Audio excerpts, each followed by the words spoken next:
Fala galera, beleza? Aqui é Fernanda Rocha, eu sou fundadora da Nuconte e do Movimento Contabilidade Sem Chatice.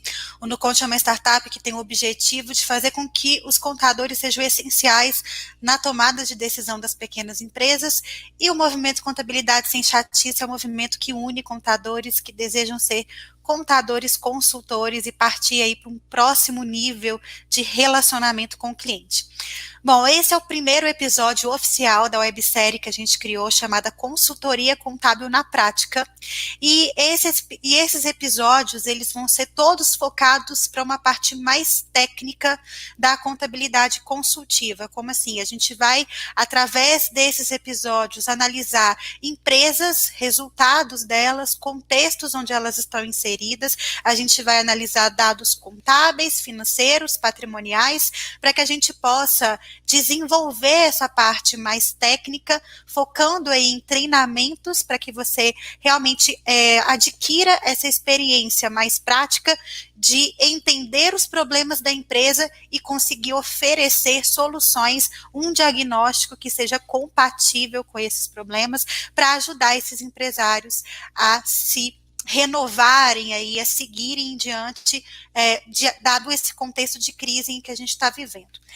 Ao longo dessas séries, ao longo desses episódios, eu vou compartilhar aqui não só cases de empresas, né, vou mostrar aqui dados de empresas reais que estão inseridas dentro da plataforma da Nuconte, obviamente com a autorização de seus respectivos contadores e da ocultação do nome real da empresa. Mas eu também vou compartilhar também algumas ferramentas de processos de consultoria contábil. Então, eu vou colocar aqui em algumas ocasiões planilhas de plano de ação, planilhas de levantamento de hipótese, entre outras coisas que são ferramentas de trabalho para que você consiga, como contador, desempenhar esse papel mais consultivo, esse papel de consultoria no dia a dia ali das pequenas empresas.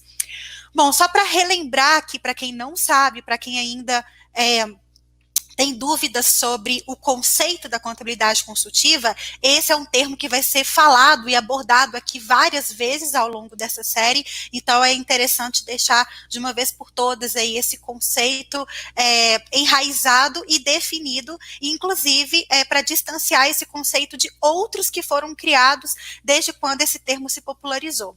Então, contabilidade consultiva, toda vez que a gente falar dela aqui, ela tem um único significado, é a utilização da contabilidade como ciência, ou seja, utilizando metodologias de trabalho científico para a gente poder diagnosticar a saúde das empresas com base em dados qualitativos e quantitativos. Então, eu vou falar um pouco mais sobre a metodologia da contabilidade consultiva ao longo dessa série, mas hoje, especificamente no dia de hoje, a gente vai falar de um assunto também que é bem interessante, que é basicamente o começo de você iniciar um trabalho consultivo diante do seu cliente. E aqui eu vou partir da premissa que você já tem os dados contábeis dessa empresa, que você, né, já tem ali a contabilidade dessa empresa atualizada, para que aí a gente possa passar para essa etapa que eu vou mostrar, que é a análise de indicadores, ok? Então, a gente vai tratar especificamente desse assunto aqui, encontrando pontos de atenção nos indicadores da empresa. Então, olha só, você tem um cliente, você tem os dados dele, você já faz a contabilidade dele, você já tem contato com ele, relacionamento com ele já demanda de você esse trabalho mais consultivo, ou seja, mais esse apoio na tomada de decisão, e agora você tem ali os dados, os indicadores para você fazer as análises. Então, para onde que a gente deve olhar, né? Uma vez que a gente tem aqueles dados que foram lançados e que gerou o balancete da empresa, para onde que eu devo olhar, quais são os indicadores ali que vão chamar a atenção para que eu realmente possa afunilar, né, esse estudo, esse trabalho ali de avaliar e de analisar os exames da empresa com base nesses indicadores, como eu vou afunilar isso para um diagnóstico preciso e auxiliar esse empresário a priorizar o que deve ser priorizado em termos de foco da empresa, de decisão estratégica da empresa e entender se isso faz sentido para aquele contexto. Então, tudo que eu vou fazer aqui agora nesses estudos, nessas análises, elas são chamadas de pré-diagnóstico. Por que é pré-diagnóstico? Porque eu, Fernanda, não tenho relacionamento com essas empresas que eu vou analisar, né? São empresas que estão na base do NuConte, porém eu não conheço o contexto delas, eu não sei qual que é, assim, o que está passando na cabeça do empresário ali naquele dado momento, então eu vou analisar o retrato da empresa, eu vou fazer, né, essa análise ali dos indicadores da empresa com base nos balancetes atualizados dos últimos meses, só que o contexto mesmo, o contato com o empresário, esse relacionamento eu não tenho. Então, às vezes, o que eu vou afirmar aqui não necessariamente é condizente com a estratégia de negócio do cliente, não necessariamente é condizente com aquilo que ele está prestes a tomar decisão, ou uma estratégia que ele já definiu no momento anterior. Então, por isso é pré-diagnóstico, ou seja, eu vou levantar hipóteses, eu não vou afirmar nada aqui, eu vou só levantar hipóteses para depois né, assim, na presença do empresário, aí sim eu posso validar, eu posso refutar essas hipóteses, refazer o meu diagnóstico, para que aí sim eu consiga montar um plano de ação que seja condizente com a realidade daquele empresário. Beleza? Então eu quero mostrar aqui os dados de uma empresa que é uma indústria e comércio de pão de queijo, é uma indústria aqui de Minas Gerais. E aí eu vou mostrar para vocês os dados inseridos no NuConte, ok? Então são dados que foram atualizados aí até o mês de junho, né? E deixa eu abrir aqui para a gente poder avançar. Bom, então vocês estão vendo aqui a primeira tela aqui do NuConte, que é a tela de resumo, ou seja, a gente tem aqui os principais indicadores da empresa. E toda vez que eu faço uma análise numa empresa, sobretudo uma empresa que eu não conheço, que eu não tenho muito contexto dela, eu sempre gosto de usar a metáfora que é procurar os focos de incêndio. Então, assim, eu não sei se essa empresa aqui, ela está boa ou se ela está ruim em termos de saúde financeira, mas o meu objetivo, o meu olhar clínico aqui, não vai ser para poder achar as coisas que já estão boas, porque isso é um segundo momento. Eu, com meu olhar profissional, meu olhar clínico, eu vou realmente encontrar onde estão os problemas. Então, eu uso a metáfora assim, olha, você está numa casa e você é o bombeiro que está ali fazendo umas análises ali de onde são os focos de incêndio possíveis, né? Onde que pode desencadear o incêndio ali. Então, eu tenho que achar esses pontos. Onde que está aqui, sabe? Onde que é possível a gente ter esse foco de incêndio acendendo para que eu tome decisões de mitigar esse risco, para que isso realmente não evolua, para que esse fogo não espalhe pela casa inteira e realmente provoque uma tragédia. Então, eu primeiro olho aqui onde estão os focos de incêndio e o quanto esse foco de incêndio ele já está comprometido ou não, no sentido de já ter realmente ali afetado a estrutura da empresa, de realmente já estar numa situação onde o fogo já está tão alto que a gente realmente vai precisar tomar medidas mais drásticas ali de resgate. Mas agora eu vou fazer uma análise mesmo de verificação para poder saber se tem algum problema nessa empresa, ok? Bom, então, a princípio aqui, a gente vai olhar nessa primeira coluna aqui, nessa primeira linha, eu não estou vendo aqui informações assim tão relevantes para essa empresa, porque ela tem uma lucratividade de 21% para uma indústria, isso é considerado normal, uma lucratividade bruta acumulada, né, ou seja, a gente tem dados aqui de janeiro a junho de 2020, então são dados atualizados, também está normal, né, não é algo que me chama atenção, e o fluxo de resultados dela é o contraponto ali entre suas receitas e seus gastos, onde essa linha aqui é a linha do lucro. Então, aqui, por enquanto, nada, não achei nada de relevante. E aí eu continuo fazendo essas buscas, né? Aqui eu já consigo ter uma ideia um pouco melhor de como que essa receita dessa empresa é distribuída. Então eu preciso saber onde que está sendo o maior foco aqui de gasto dessa receita. E aqui E aqui eu vejo, né, através aqui desse gráfico de pizza, que os maiores gastos dessa empresa é com fornecedores. É natural que seja mesmo, porque uma empresa que é indústria e comércio, é natural que fornecedores, compras para estoque, compras para matéria-prima, seja de fato o seu maior gasto. Ou seja, aqui nada demais. Bom, aqui já é algo que me chama um pouco de atenção, olha só. Na variação de caixa, eu vejo que aqui houve um consumo de caixa. Então, a variação de caixa mês a mês da empresa, aqui nos meses de março, ela teve o seu caixa nutrido, né? Então, ela teve aumento de caixa. Aqui também, ela teve aumento de caixa no mês de abril. No mês de maio, ela já andou mergulhando por aí, né? Então, em maio, ela já teve consumo de caixa. Provavelmente foi onde o Covid ali realmente impactou nos negócios da empresa de uma forma mais séria, mais impactante ali, né? E isso tem acontecido, na verdade, não é só com essa empresa, não. Nos próximos episódios, eu vou mostrar para vocês algumas pesquisas de mercado, comparativos de mercado, de pesquisas feitas pelo Sebrae, que mostra justamente isso, que o mês de maio foi o mês onde as empresas mergulharam aí nos seus principais, nos seus piores resultados. E junho a gente está caminhando para uma retomada econômica, mas ainda muito singela. Bom, e aqui no mês de junho a gente teve um pequeno aporte de caixa, uma geração pequena de caixa, que é bom.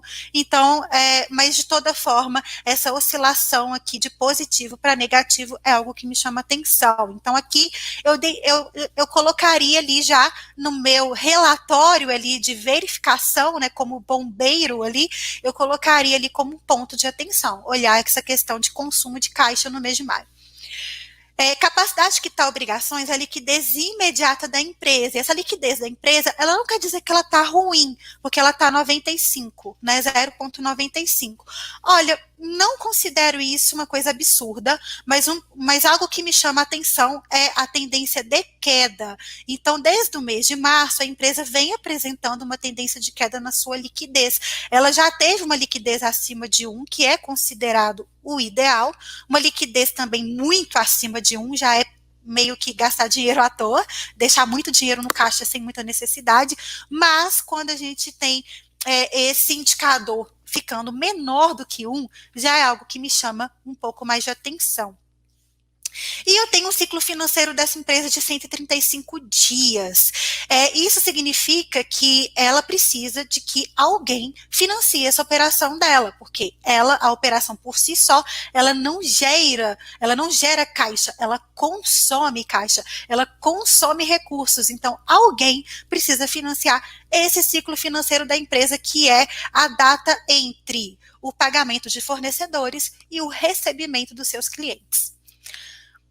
Bom, aqui eu tenho uma necessidade de capital de giro de 3 milhões de reais. Poxa, isso é muito, porque vejam bem, essa receita dessa empresa, ela não é muito alta assim. Ela tem 1 milhão e 600 mil de receita, mas tem uma NCG de 3.700. O que significa isso? Significa que essa operação ela é robusta. Então, ela precisa de capital de giro para poder financiar todo esse processo entre comprar matéria-prima, estocar matéria-prima, produzir os insumos, estocar a mercadoria pronta, fazer a venda, vender com prazo, pagar seus fornecedores, receber dos seus clientes. Então, toda essa operação, para que ela aconteça, é necessário um capital de giro, uma necessidade de capital de giro na casa dos 3 milhões e 700 mil. Poxa, isso é considerado para esse faturamento um ponto de atenção. E aí a gente vai começando a afunilar, tá vendo? Então, lucratividade, resultados da empresa DRE, que a gente viu ali, não é meu foco. Então, eu já estou eliminando aqui o pilar econômico dessa empresa, porque eu não preciso focar tanto nele. Não quer dizer que ele não seja importante, quer dizer que ele não é prioridade. Então, eu vou olhar agora para esse financeiro dessa empresa, para ver como que está esse comportamento de caixa, e eu vou também olhar para a estrutura patrimonial dessa empresa para saber se esse capital de giro e essa operação, elas são ou tempo é sustentável, ok? Então, agora eu vou olhar justamente para a parte de capital de giro da empresa. que é a parte patrimonial, junto ali com a parte financeira. Então, a gente tem um encontro. Quando a gente fala de prazos médios, a gente está fazendo uma correlação entre o financeiro da empresa e os seus resultados patrimoniais. Bom, então aqui eu estou vendo o seguinte. Eu tenho um prazo médio de estocagem de 105 dias, né? Ou seja, de mais de 3 meses. Eu tenho um prazo médio de pagamento de 32 dias, significa que eu gasto 32 dias para pagar meus fornecedores, eu compro com prazo, mas pago em média com 32 dias. E recebo dos meus clientes com 61. Então, eu vendo, né? Então, aqui eu compro, estoco, vendo e recebo. Isso vai me dar um ciclo financeiro de 135 dias, que é aquele que a gente viu lá no outro dashboard, que é de resumo. Então, a gente tem ali um prazo médio de recebimento maior do que o seu prazo médio de pagamento. Normalmente, isso é algo que a empresa ela precisa de ter muita estrutura ali para se sustentar. Ela anda ali um pouco assim na beirada, sabe? Porque qualquer problema que ela tiver nesse financiamento dessa operação, a gente vai começar a ter o seu caixa comprometido, né? Porque ela precisa pagar fornecedores antes de receber de clientes. E isso é algo que é um ponto mesmo de atenção. Por que eu estou falando o tempo todo aqui de ponto de atenção? Porque até agora nada evidenciou para mim que a empresa não está dando conta dessa estrutura. Como que eu vejo isso? É no próximo gráfico, que é esse gráfico de capital de giro, de saldo de tesouraria ou de necessidade de capital de giro, enfim, ele tem vários nomes, eu gosto de chamar ele de gestão de tesouraria. Onde a gente tem aqui uma estrutura que é considerada uma estrutura sustentável. Em termos, esse gráfico ele é baseado no modelo de Fourier. Dentre os tipos de Fourier, esse aqui é o Fourier 2, significa que a empresa é uma empresa sólida, ela tem capital de giro suficiente para financiar, para poder injetar ali na sua operação e, consequentemente, financiar de uma forma sustentável essa necessidade de capital de giro. O meu capital de giro é de 4 milhões e 700, a minha necessidade de capital de giro é de 3 milhões e 700, isso significa que sobra no meu caixa 900, né, em torno aí de 900, 1 milhão, quase 1 milhão aí de reais que eu tenho de sobra no caixa de saldo de tesouraria, que são meus recursos necessários para poder honrar com as obrigações de curto prazo. Bom, então essa não é uma empresa que eu consideraria ela como uma empresa doente. Não, ela é uma empresa que está estruturalmente boa, saudável, mas, dado o cenário de Covid, a gente tem que realmente dar mais atenção naquilo que, se fosse em outras ocasiões, em outros contextos, a gente deixaria passar, tipo, tá bom, tá, vai para casa e daqui a 4 meses você volta aqui. Não é o caso, né? Então a gente realmente vai ter que fazer esse acompanhamento dessa empresa mês a mês, porque qualquer decisão que é tomada aqui pode realmente comprometer os resultados dessa empresa. E uma coisa que me chama a atenção, como eu disse, é a questão da liquidez dessa empresa diminuindo. Uma forma de eu ver isso é aqui também, olha. Na parte de avaliação, eu consigo ver o comportamento de todas as liquidezes da empresa. Então, eu tenho aqui liquidez corrente, liquidez seca, liquidez imediata, e vocês podem ver que todas estão em tendência de queda. Isso é algo que me preocupa, porque embora a empresa esteja com um bom aporte ali de grana, ela tem um bom saldo de caixa para poder financiar essas operações, ela ainda não está numa situação crítica, mas uma vez que eu vejo esse caixa caindo, isso realmente é um ponto que eu preciso repassar para o empresário para entender exatamente qual que está sendo a estratégia dele. Bom, aqui na estrutura de capital é uma coisa que também me chamou atenção pelo seguinte: essa empresa tem apresentado desde o mês de março um aumento da sua composição de endividamento de curto prazo. Então, o que é a composição de endividamento? É o percentual do passivo que está alocado no passivo circulante, ou seja, que são obrigações de curto prazo para serem honradas. Então, ela está transformando o que era o que era de longo prazo, né, o que estava ali no passivo não circulante no PL, e isso está reverberando, isso está passando, isso está sendo transferido para o seu passivo de curto prazo. Isso justifica, inclusive, a diminuição da sua liquidez. Então, eu estou vendo que eu tenho um aumento desse passivo circulante e, consequentemente, também uma diminuição do meu ativo ali de curto prazo, né, que o meu caixa, meus equivalentes de caixa, o meu ativo financeiro também, é algo que está sendo comprometido, dado esses resultados aqui. E uma coisa que me chamou a atenção, né, vendo que essa composição de endividamento está em tendência de aumento e a liquidez em queda, que é algo que já me preocupa, porque eu estou vendo essa empresa começar a ter recursos de curto prazo, começar a ter dívidas de curto prazo para serem pagas e está começando a faltar caixa, não faltar no sentido não tem mais caixa, mas esse caixa está sendo consumido numa forma, numa velocidade que antes não estava. Por isso que essa liquidez está diminuindo.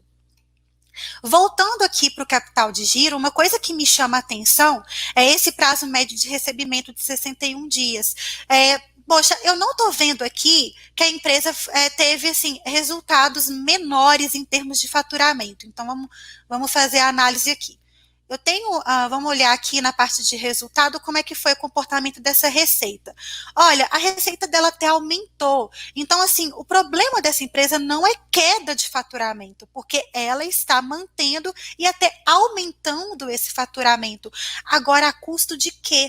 A custo de prazo.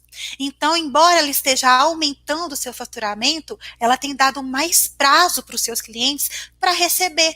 E aí, a consequência é que a gente vai ter, né, aqui no capital de giro, a gente vai ter um prazo médio de recebimento em tendência de aumento, né? Então, vocês podem ver que abril era 46 dias de prazo de recebimento. No mês de maio, no mês de junho, já saltou para 61. É um incremento significativo de prazo que ela está dando.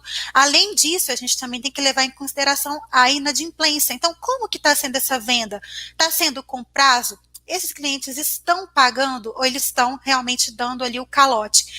Poxa, dado que essa empresa, ela ainda tem estrutura, ela ainda tem caixa, ela consegue se manter na linha, mesmo com essa inadimplência, mesmo com esse prazo aumentando, porque a gente viu que ela tem recursos, ela tem caixa. Enquanto esse gráfico amarelo tiver positivo, isso para mim é um bom sinal. Mas até quando, né? Então a gente tem que começar a pensar numa mudança mesmo de comportamento, de estratégia de venda.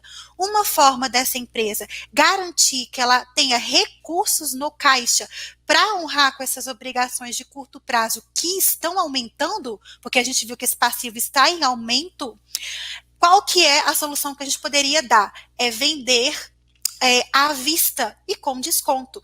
Ou seja, tudo bem sacrificar um pouco a margem, porque a gente viu que ela não tem problemas de lucratividade, então o lucro da empresa ia cair, ok? Mas isso não é tanto problema assim, porque dado que esse prazo médio de recebimento tem aumentado ao longo do tempo, se eu conseguir que esse prazo diminua, eu vou garantir aumento desses recursos no meu caixa mais rápido, e isso vai fazer com que a empresa mantenha uma política aí de vendas compatível com os resultados que ela precisa ter em caixa, com os recursos que ela precisa ter em caixas para honrar com suas obrigações. Ou seja, dado esse contexto, talvez vale mais a pena sacrificar a margem, mas vendendo à vista, dando um desconto ali de 20%, de 15%, dependendo ali do cliente, dependendo ali, né, dessa política que ela for fazer. Ou seja, a política de vendas, dado essa análise que eu fiz, ela passa a ser diferente. Agora, é a realidade da empresa? Poxa, isso eu só vou saber conversando com o empresário, entendendo esse contexto, entendendo as decisões que ele tomou e que ele pretende tomar, dado todo essa análise que a gente fez aqui. Ou seja, o que eu tenho aqui são hipóteses, né? Nada que eu possa cravar em pedra, nada que eu possa chegar para o empresário e esfregar isso aqui na cara dele como se fosse uma verdade absoluta, porque não é. Eu preciso primeiro validar, para aí sim oferecer um diagnóstico e aí sim eu dizer para ele, olha, uma possível saída é você começar a vender sem sacrificando um pouco a sua margem, vendendo à vista com desconto para garantir recursos aí no seu caixa. Mas ele pode falar, ah não, mas essa estratégia não é a que eu estou querendo adotar agora, tal, tal, tal. Então, beleza, se não é essa estratégia, qual que é? Então, vamos ver o quanto que isso vai impactar nos seus resultados. É uma conversa que ela é muito próxima. A gente não pode basear somente nesses conhecimentos contábeis, né? A gente não pode apenas ter a análise técnica sem ter o contexto do cliente e principalmente esse relacionamento para que ele realmente fale abertamente com você e te escute também, que ele encontre em você esse apoio para a tomada de decisão. Beleza, pessoal? Bom, então, espero que vocês tenham gostado aí. Ao longo do tempo, eu vou melhorando aqui essa fórmula de análise. E para isso, né, eu preciso muito do feedback de vocês, para saber o que vocês estão achando desse formato, para receber sugestões mesmo de que mais que eu posso falar, o que tem doído para vocês. Então, é muito importante que vocês deem esse feedback para mim, deixem um like aí, comente esse vídeo, compartilhe com outros contadores para que a gente realmente possa exercer o nosso papel de agentes da saúde das empresas e ajudá-las nesse momento tão crítico, que é o momento que a gente está passando de crise econômica, de pandemia e tudo mais. Ou seja, qualquer ação que a empresa fizer sem o devido acompanhamento, aconselhamento, ela pode meter um tiro no pé. Para a gente evitar que isso aconteça, a gente precisa assumir o nosso papel. A gente tem valor e a gente tem a gente formou para isso, né? A gente tem esse conhecimento para ser repassado, porém, se ele não for repassado de forma clara, de forma que o cliente realmente consiga entender e valorizar, não adianta a gente ter só essa análise técnica. A gente precisa construir relacionamento. Por isso, a contabilidade consultiva, nesse contexto das pequenas empresas, a gente enfatiza a importância desse relacionamento entre cliente e contador. Beleza, galera? Então, espero que vocês tenham gostado. Espero também que vocês realmente deixem o feedback de vocês para que essa série continue perene e melhorando a cada dia. Beleza? Beijo para vocês. Tamo junto, galera. É isso aí. Até o próximo vídeo. Tchau, tchau.